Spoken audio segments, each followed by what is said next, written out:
Hello everyone, Harry here. Welcome to Scrap Science.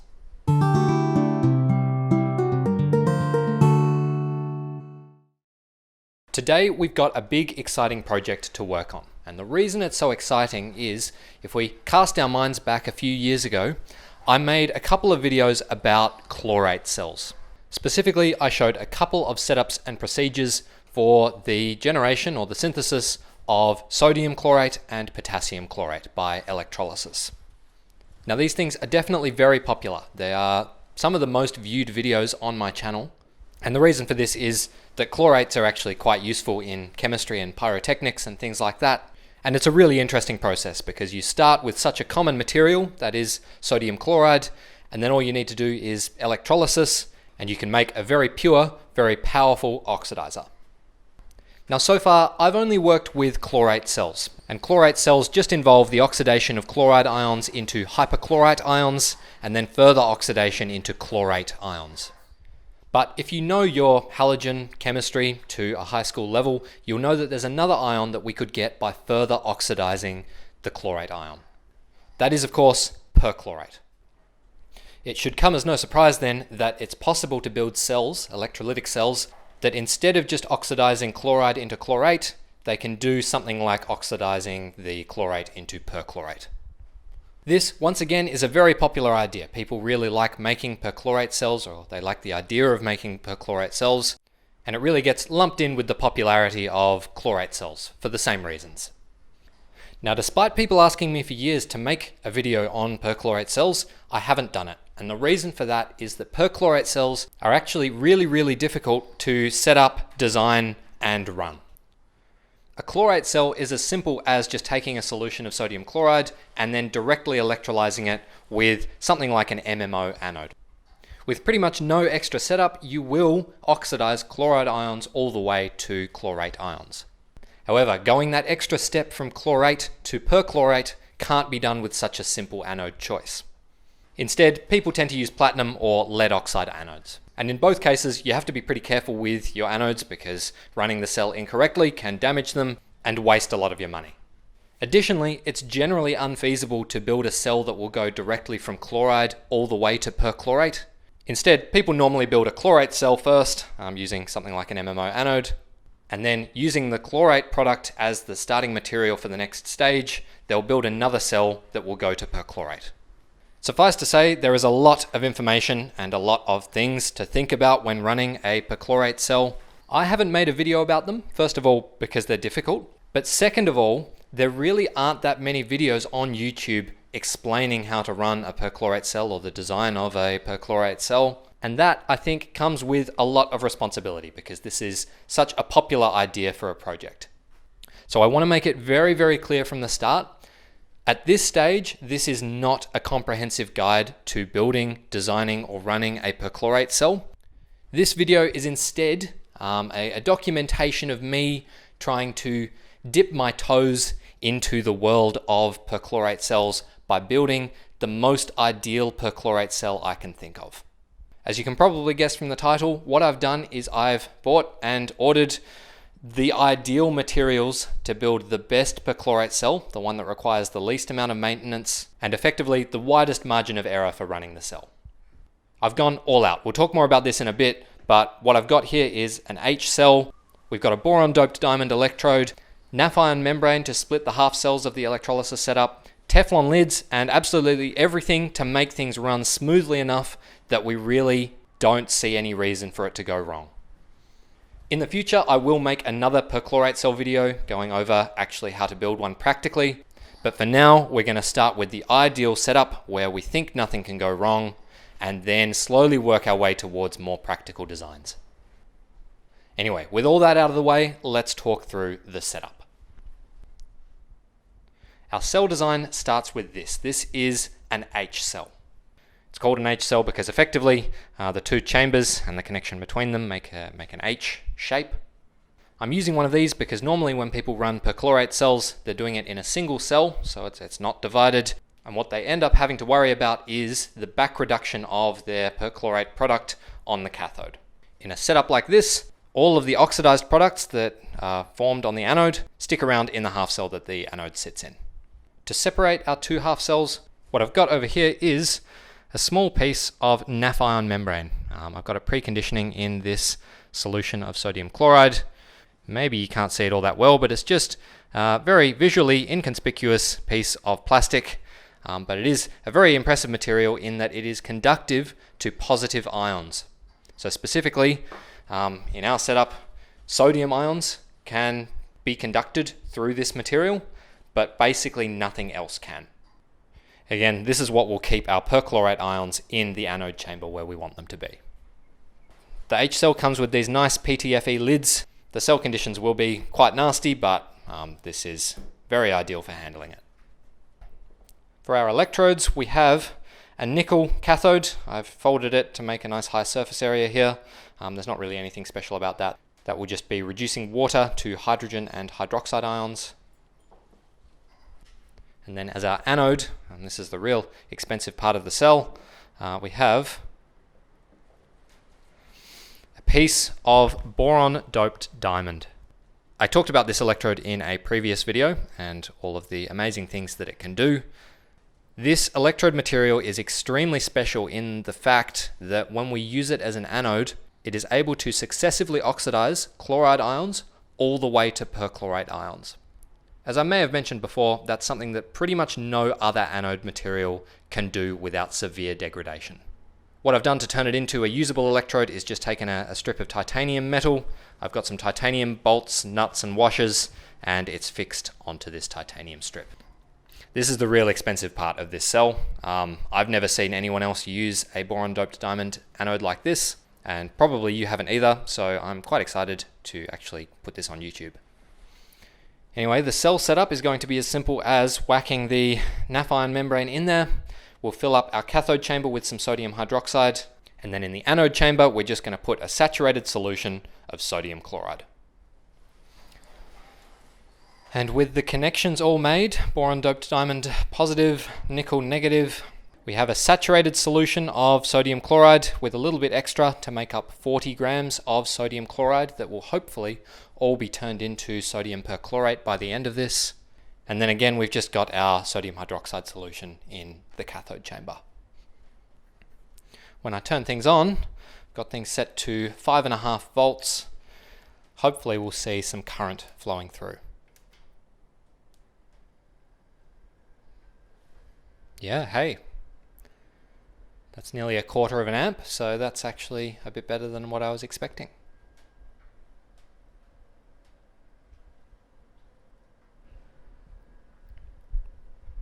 One other thing to mention now that we've actually got things running is I did add a very, very small amount of sodium hydroxide to the anode chamber. We need to keep things relatively basic, maybe a pH of 10 to 12. Normally that happens naturally in an undivided cell, where you're generating hydroxide ions on the cathode, but since we have a split cell, we're actually going to need to actively add sodium hydroxide to the anode chamber to stop things from getting too acidic. But all in all, that's probably going to be the most difficult part of this synthesis, just routinely adding sodium hydroxide, because now that we've got things going, things really can just run like this until we've oxidized all of that chloride to perchlorate. Okay, the cell requires 8.2 volts to get half an amp to flow through it. Quite a bit higher than I would like the voltage to be, but I don't want this reaction to take a year, and everything should be able to handle that kind of potential. So we're going to stick with it and let it do its thing.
I'm going to try not to give too many updates throughout the runtime of this cell. We'll have this running for at least a couple of weeks, but 24 hours in, no issues have been encountered so far. The sodium chloride I've added to the cell has pretty much all dissolved up. There's still a little bit of solid in the back that you probably can't see on camera. Through continual testing, it seems like we need to add around 13 grams of sodium hydroxide to the cell every day to keep things basic and to stop our product from just being chlorine gas. And the cell has happily ran at 0.5 amp for those full 24 hours. Voltage is a little bit higher than I would like, but I strongly suspect that the main reason for the voltage being so high is that most of our resistance comes from the membrane and this very narrow tube that all of that current has to flow through. Anyway, not much we can do about that, and the cell seems pretty happy, so I won't bore you. I'm just going to continue running this cell. I'm going to continue adding sodium hydroxide every morning and evening to keep things basic, and I'll get back to you when something more interesting happens.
"15 days later, and more or less our cell has run pretty much perfectly over this time.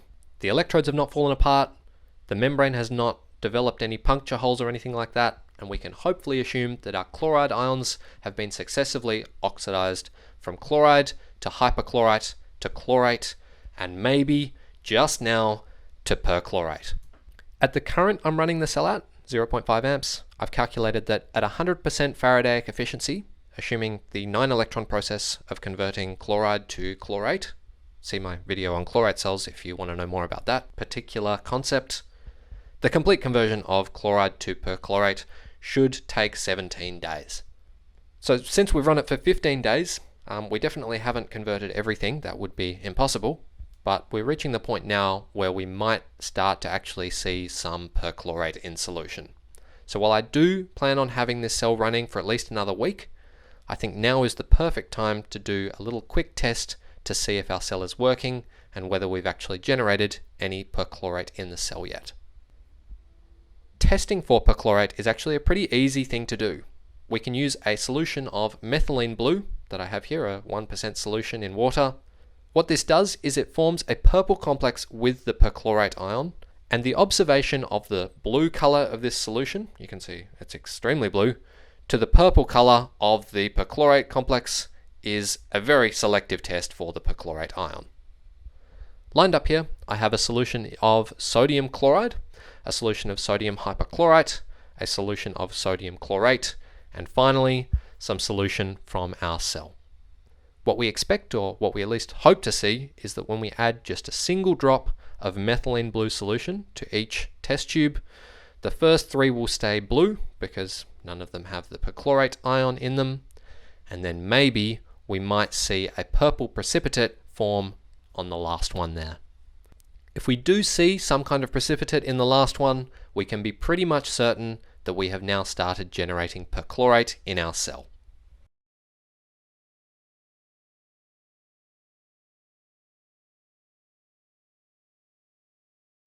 After adding our methylene blue solution and adding a little bit of extra water to make the color a bit less strong so we can see it, I've waited a couple of minutes and you can see a pretty clear difference between our first 3 test tubes and our last one. Our first 3 are just looking blue. It's a solution of methylene blue, nothing's happened to it. But our last one has formed a precipitate as we've expected it to with the perchlorate ion. It's not quite the purple I was expecting, but it is a precipitate and it is darker than the blue. Probably doesn't show up very well on camera, but this is a pretty clear positive test for the perchlorate ion. Now obviously we can still make more perchlorate in our cell. It hasn't finished running as I stated before, and it would be impossible for it to have converted everything right now. But nonetheless, this test definitely shows that we're on the right track.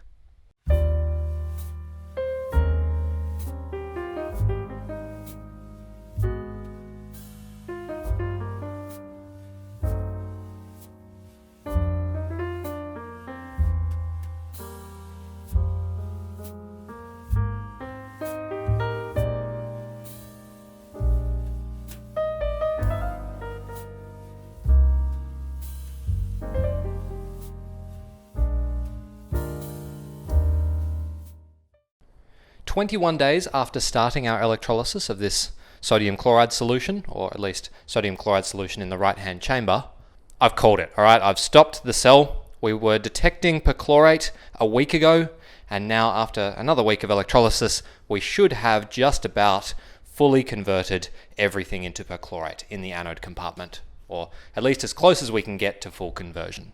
Over this time, I've been running the cell at 0.5 amps for the entire duration of our electrolysis. And in order to keep the anode chamber basic, every single day required the addition of maybe 10 to 12 grams of sodium hydroxide. It was a horrifically inefficient cell from an energy perspective. I mean, we needed to drive this thing at 8 to 10 volts generally for that whole time in order to get half an amp to flow through the cell, which is genuinely atrocious as far as electrolysis efficiency goes. But to fix that, we would need a larger surface area anode and a larger surface area membrane between our two half cells, both of which rather expensive things to try to do. Enough about the negatives of the cell though. The positives, first of all, you can see if you look through both of our solutions that they are crystal clear. Obviously our electrodes have fared extremely well for the conditions that we've put them through. Boron-doped diamond is an amazing material. We have genuinely gone from chloride to hypochlorite to chlorate to perchlorate with absolutely no degradation that I can see on that anode. We'll get that out in a second to have a proper look, but either way, an extremely impressive thing to do. There's really nothing else that even comes close to comparing to how good boron-doped diamond is at doing these kinds of reactions. The reason I've called this cell the easiest perchlorate cell to run in the title of this video is because despite the fact that we have to constantly add sodium hydroxide to the cell and worry about the pH, there is genuinely nothing that you could do wrong that would cause the degradation of our boron-doped diamond. Anyway, enough of that. We need to take the cell apart, get the solutions out, and actually get our perchlorate yield out of there.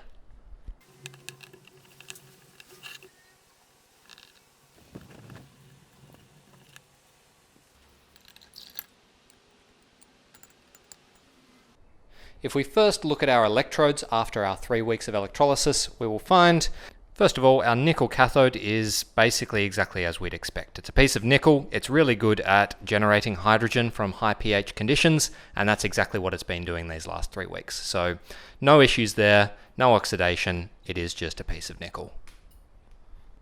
Our titanium and boron-doped diamond are also good as new. Our titanium piece, I bent it in order to get it in there, but that is effectively still just the same piece of titanium that we started with. Our titanium bolts also fared exactly how we expected them to, no degradation or anything like that.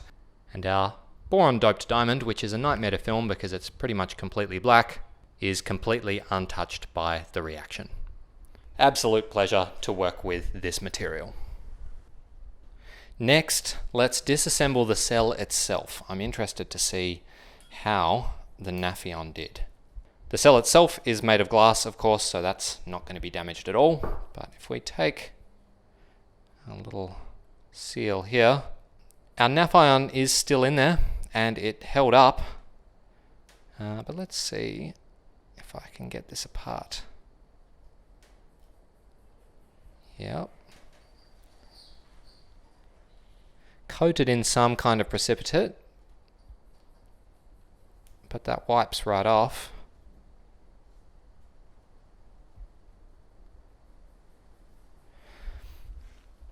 And our NAF ion has discolored a little bit maybe, but seemed to do its job, so I'm very, very happy with that.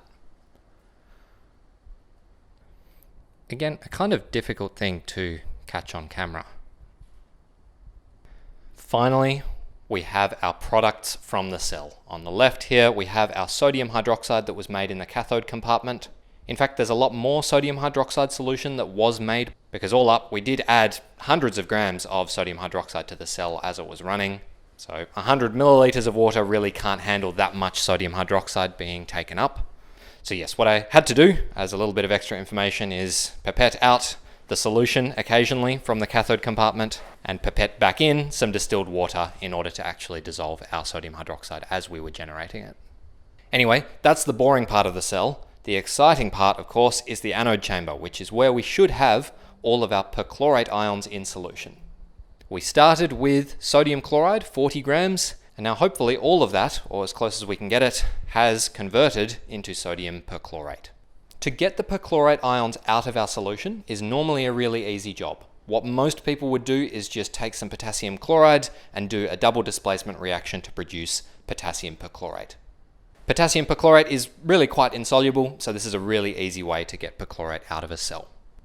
Now, while that's super easy to do, I don't really want to do it because sodium perchlorate is much more useful in that because of its high solubility, it can be used in double displacement reactions to produce other perchlorates, and it can be used for anything that you would want perchlorate in solution for. Sadly, getting the sodium perchlorate out of there directly is a little bit involved because while we should have very pure sodium perchlorate in solution, in practice we probably have traces or small amounts of chloride, hypochlorite, and chlorate. None of those things are very nice to have in a perchlorate sample, so we need to get rid of them or destroy them somehow. Easiest one to destroy is hypochlorite, and we can do that just by boiling the solution, so that's going to be my first step. 5 minutes of boiling on the hot plate will destroy any traces of hypochlorite in here. With our solution boiled, it is the perfect time to do a couple of quick tests before we go any further. Our tests, of course, start with, again, testing that we do actually have perchlorate in solution. I know we tested a week ago and it was a positive test, but we do want to make extra sure that we do actually have perchlorate and it wasn't just some fluke false positive. So the solution in the test tube on the left, I have made sure to make slightly basic, and we're going to add some methylene blue 1% solution, just 1 drop, and we should see that purple precipitate form.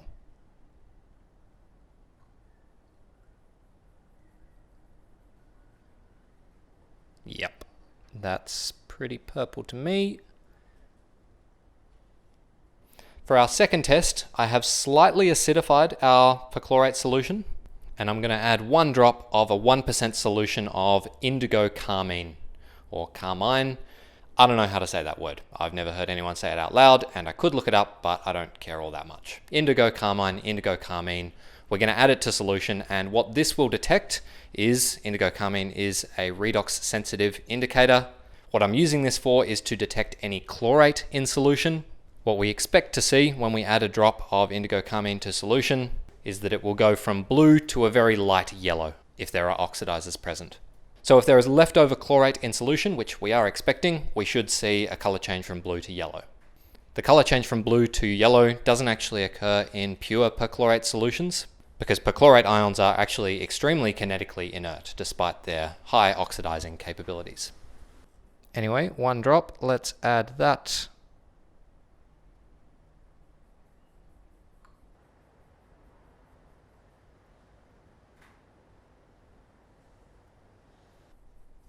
What this shows us is that we do have perchlorate in solution, but due to that color change from blue to yellow in the indigo carmine test, we still have some chlorate in there that we need to get rid of.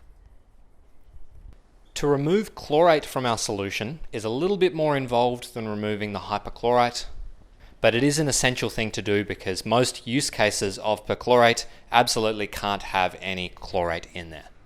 Luckily, we can once again take advantage of the fact that the perchlorate ion is essentially kinetically inert in solution, and we can just go about removing all of the chlorate by adding a reducing agent.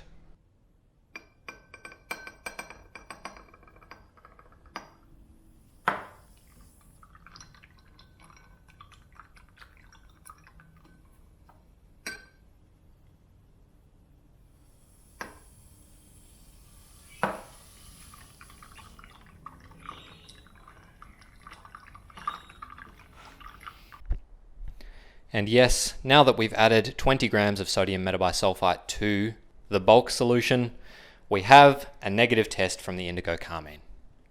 See how the color is staying blue? As I said before, this indicates that we have finally destroyed all of the chlorate in solution.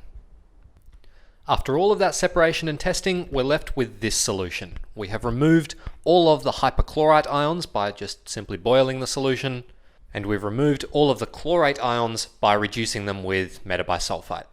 What we're left with, sadly, is not a pure solution of sodium perchlorate, though. We now have a whole bunch of sodium chloride in the solution, which is the reduction product of the hypochlorite and the chlorate. And we've also got a bunch of sodium sulfate, which is the oxidation product of the metabisulfite. Nonetheless, we've done the hardest part of the separation because it should be pretty easy from here on to get the perchlorate out. We need to first boil off all the water, and then from our solids that are left behind, our mixture of sodium chloride, sodium sulfate, and sodium perchlorate, only the perchlorate salt is soluble in acetone. So yeah, we'll just boil off all of the water and then do an acetone extraction on the remaining solids.